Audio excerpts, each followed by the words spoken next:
Hello ladies and gentlemen, and welcome back to Let's Play The Legend of Zelda Twilight Princess with me, the Doctor.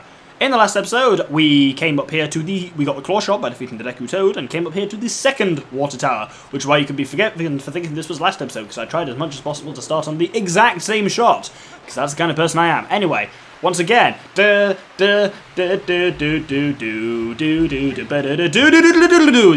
a bit of a shortcut on that one, because there's a chunk missing out of the spiral. Nearly said spiral staircase again, but stop myself. So if we come up here once again, like we did last time, no, don't stop targeting the skullfish. Don't care about the skullfish, fuck it. Let's just jump at that. So, much as last episode was all about kind of following the flow back and seeing what has changed, this is a very similar kind of thing, except now we have kind of two sets of flow. So that's very cool. But we also now have the compass, so you can see where there are some chests on the map, so we're going to go through and get some of them first, because as you can see, a lot of chests here. Most of them don't contain anything of importance. It's rupees and then usually odd bits of water bombs and stuff like that. But hey, I guess oh, for completion's sake, should probably go for it. Oh my god, a shell blade. Right. I haven't actually fought these yet, but basically just stab them when the gob's open. It's that straightforward. Barry's still indefeatable. You'd think that the claw shot would be what you're using them, but it's absolutely not. The claw shot is actually a surefire way to get yourself killed involving berries, because 20 rupees, sorry for that belch, that was disgusting. Unless I cut it out, in which case, you're welcome, and thank you, future Doctor. Yeah, if you claw shot berries... What? What the bollocks? That kills them? Usually when you... Oh! If you claw shot them when they're electrified, then you die. But if you claw shot them when they're not electrified, it goes right through them. Game, what's going on here? Come now. There we go. Okay, well now we know. That's how you kill berries. The things you learn. Anyway, if we come up here, we can go through the waterfall. And then I believe there's always another chest not quite there. So let's head through into this room. Now this is all spinning now, because obviously we've got some water flow here. You can actually see, if I bring up the first person camera, you can see there's a kind of like system of gears linked to the water wheels by which this flows, which is pretty cool. There's another little foss over here. There's backslice and finishing blow. Still looks cool as shit. Anyway, then if we come over to here, we have to do a slightly weird thing here, which makes me slightly uncomfortable. We grapple over to that, and then we can get this chest here. And basically we want to exit to that door over there. That's also guarded by a Dinofloss, but we can't get back over there. We can get down underneath us here, but we don't want to do that here. So instead we have to kill ourselves. Which feels weird, but in this room when you kill yourself you will always respawn at the door you came in on. And you respawn back up here.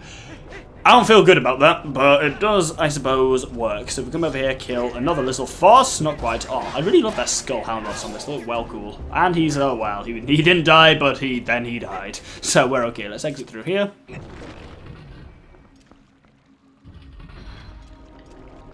And then if we come here, there is another chest. I said another chest! There we go. I'm surrounded by choo-choos.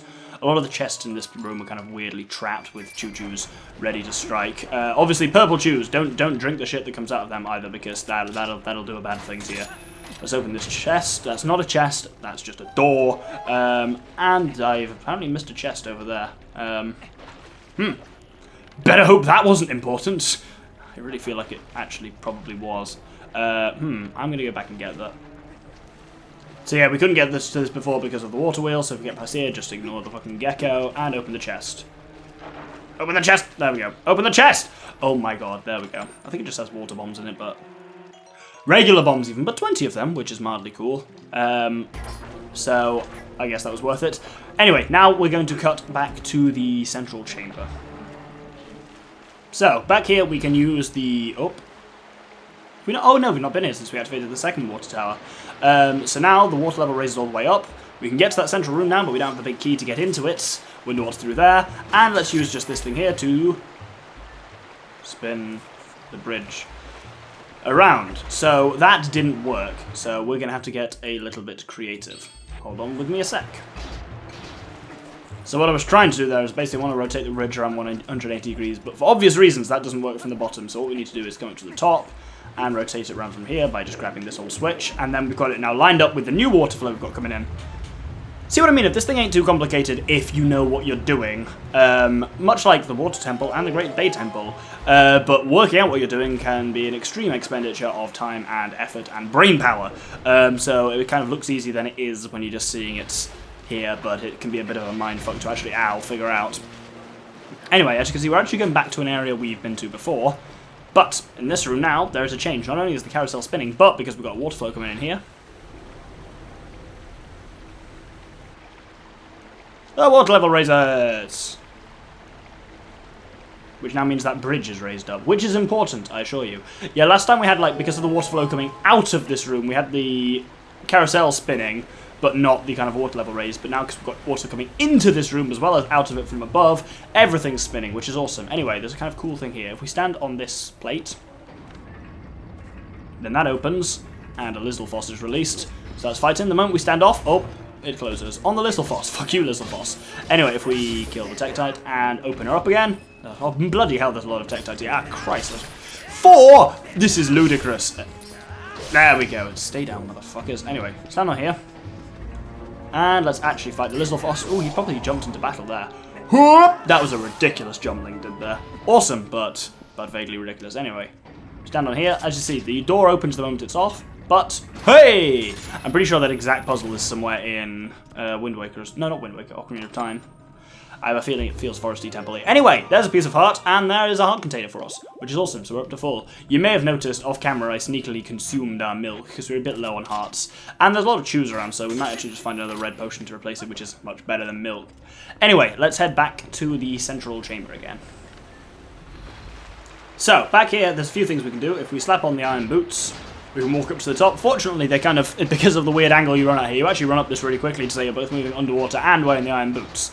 But if you look on the map, you will see there is a chest, which is quite easy to get. There is this huge chandelier thing in the center that's got 4 grapple points on it. If we grapple up there, we get to the central thing where there is a chest.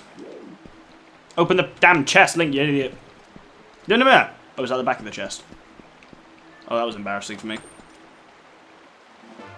So that's awesome, we've got the piece of heart, and we've got basically every important chest in the dungeon now, so we've got one more thing to gather now, which involves us, going back. Actually, no, it doesn't involve us going back up there, because this is what we learned earlier. You can grapple across here. Well, I said earlier, I mean last episode. But, basically, now we need to go back into the other side that we were in, because we need to basically get the boss key now, and that's pretty much all we're missing. So let's spin the bridge around.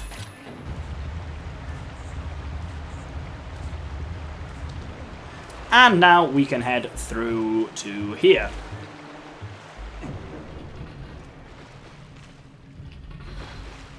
So now the big thing here is that the swing room is in full swing. Oh, I fell off. That's what you get for making a shit pun, Doctor. Really, I should have seen that one coming.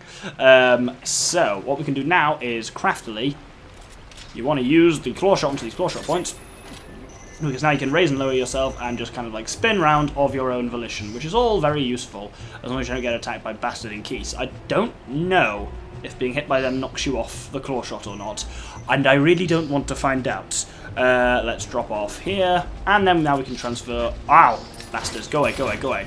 Ooh, this thing is brutally effective as a short-range weapon. Obviously, it's got a very limited range, but... There we go, you need to shoot slightly ahead of where that's going to be there, just so that you're going to have time to kind of... I am holding left and right to spin in there. It does look vaguely ridiculous though. Woohoo! Yeah, you do need to... It takes time to shoot out, so you do need to kind of anticipate that lag in it. Anyway, this should deliver us very nicely to... over here, which is cool. And this leads to this really weird room that's a bit of a nightmare to navigate. Because I always get really lost in it, because everywhere looks the same, and it's really three-dimensional. So, I know we don't want to go that way, or do we?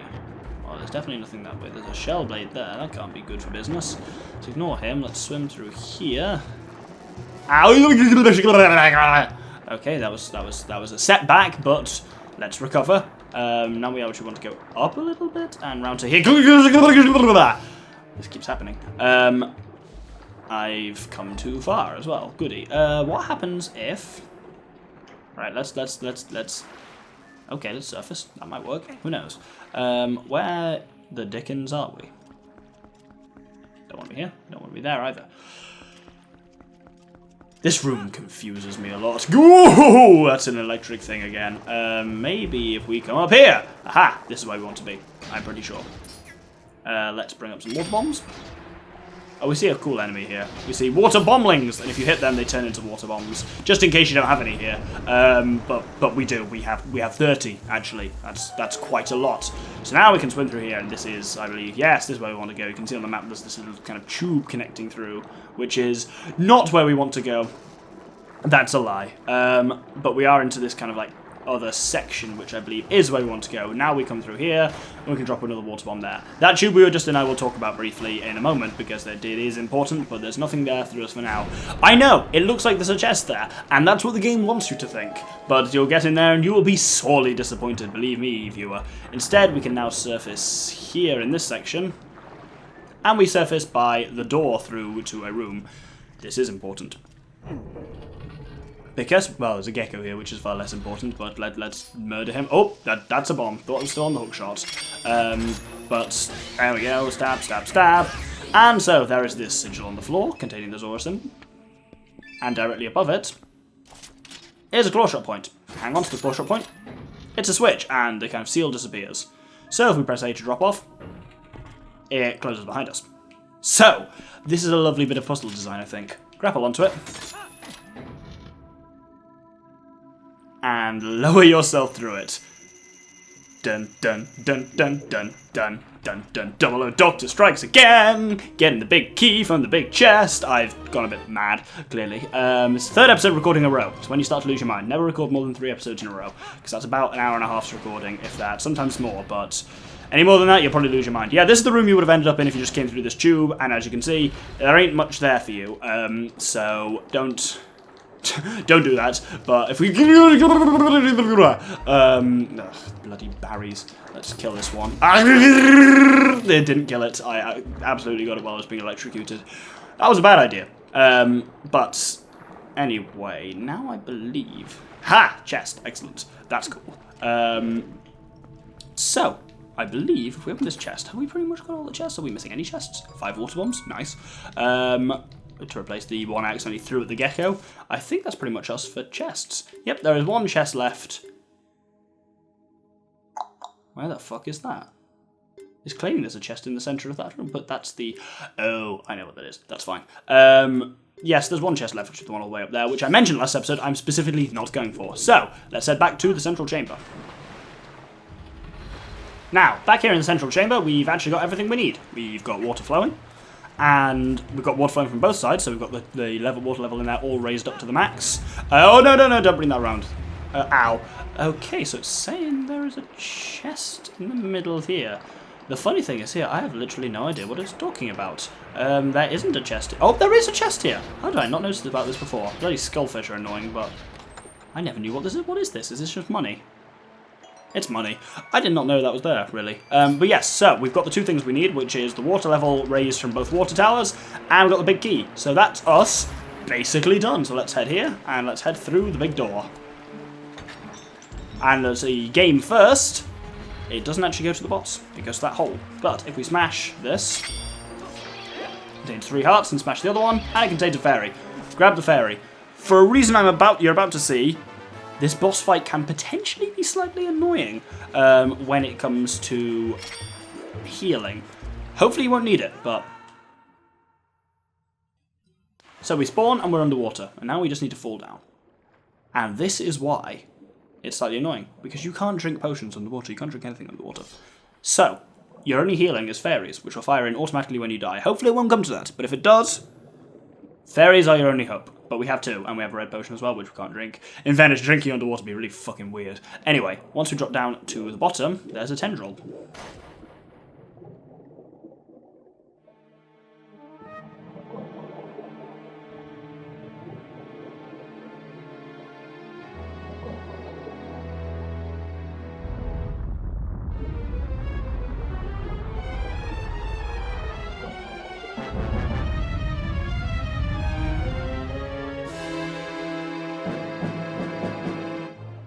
So, this is Morpheal, a kind of bastard cross of Morpha from Ocarina of Time and the Sarlacc from Return of the Jedi, I think. Yeah, so now you can see its main attack, which is a bit of a bastard.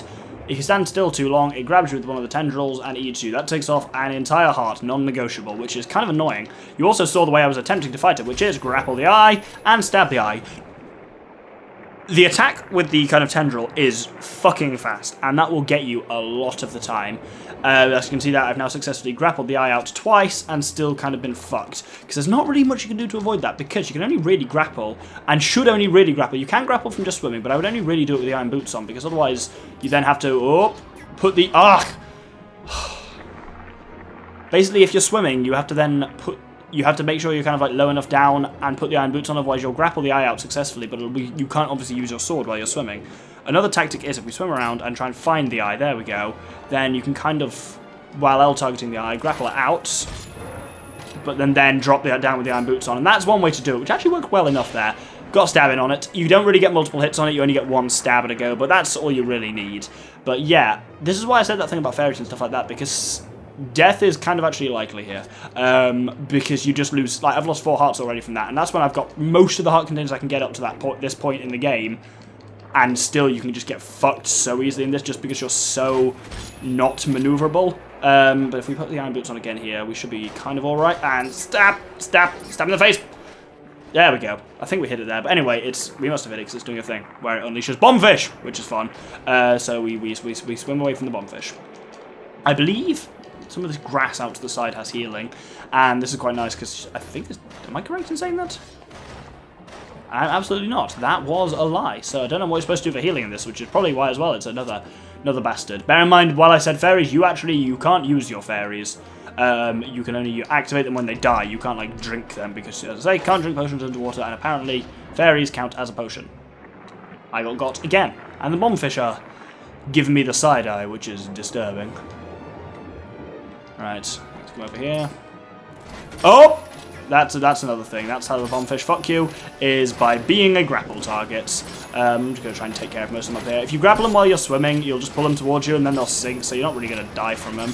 So, yeah, I don't like this boss battle, in case I've not made that clear already. It's difficult and annoying controls. It's hard to tell when you're doing well. It's really easy to get fucked, and I have one more issue with it, which I will talk about later on. Because we haven't actually seen it yet. Oh, more bombfish. Great. Everyone loves them. It's just, like, this part of it is just really slow, and it's not interesting as, like, a kind of actual boss, because, like, so I have my thing with Zelda bosses.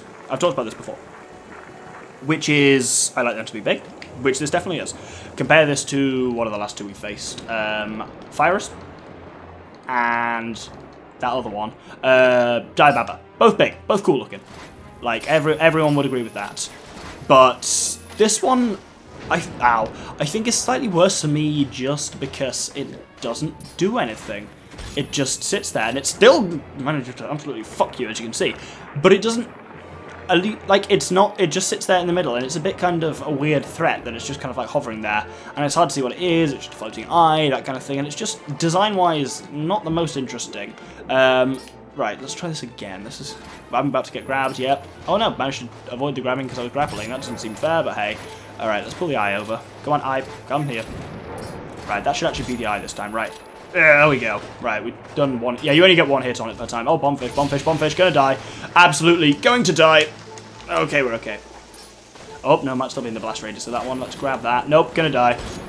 Yep, died. Well, I didn't die, I get fairied. I'm not ever going to die in this game, hopefully, because fairies. That's going to kill me. And oh, look at that fairy. Magic! Let's see if I can make this another one of my immortal LPs. I've got a series of them, I think. I believe Wind Waker definitely was, and and Star Fox Adventures was too. Sunshine? Oh no, Sunshine wasn't. I died a lot in Sunshine. Anyway, when we've done 3 hits to it, this happens.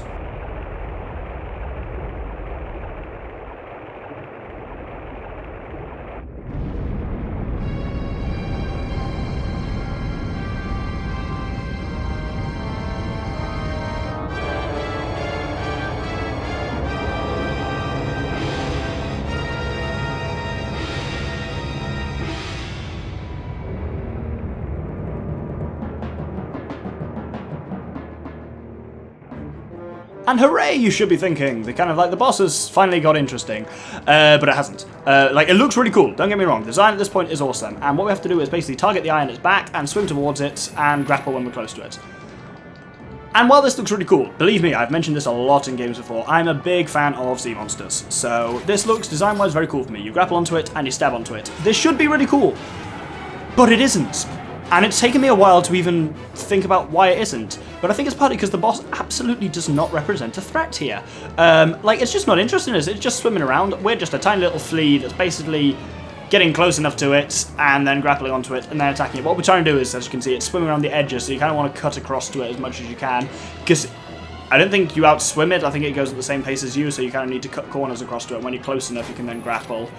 But yeah, Morphle is utterly not trying to track us down in any way. It's just moving around of its own volition, and therefore it kind of like, I guess you lose the tension of not having the boss actually like threatening you in any way. So basically you just grapple to it and you stab it in the eye a couple of times, then it throws you off, then you grapple to it and you stab it a couple of times in the eye, and you can it just repeats itself like that, and it means that while it's a technically cool looking boss, I think if you literally swim in front of it, it'll eat you and chew you up a bit and spit you out and boo you off stage. Shout out to Eminem. But other than that, it's not really a threat to you, and I think that really impacts how I see it as an actual, like, not as a design choice where it looks really cool, but as an actually interesting Zelda boss. It's big, it's a sea monster, these should all work in its favour, but they don't. Which saddens me, really, it truly does. But we're actually done with it, because in true Nintendo style, there are only 3 times you need to hit it, and I believe, nope, we did not just get the 3rd there. As you can see, basically, if it's moving right, hold right here, and you'll hopefully get into the right position on it. With it, basically, there we go. If I swim up a little bit, should be in a good position to grapple. Nope, it moved again. And it's even this bit is a bit kind of like finicky. I'd definitely say of all the bosses in the game so far, Morphle is absolutely the worst. Might be the worst in the game overall. As in, I can't immediately think of one that's worse. There's that one that was good. That was fun. That was great fun.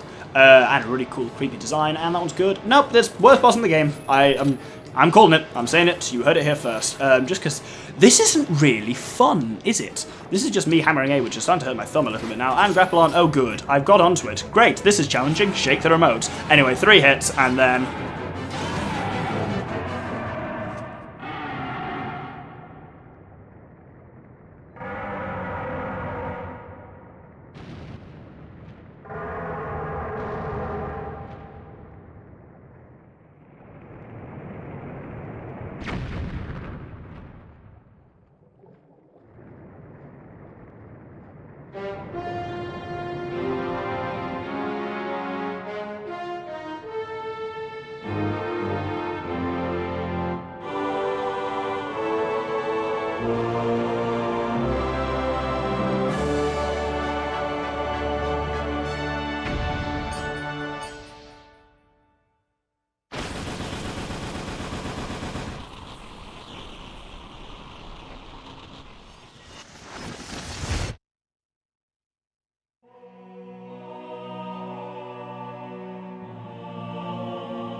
There it is, the last fused shadow. I'll just take that, thanks. Now don't resent me for all I put you through, I need this thing. Besides, we have to do something about Zant, the one who thinks he is the king of shadows. His power is a false one. I'll prove it using these. So, I've done everything I needed to. I'm sorry for dragging you all over the place with me.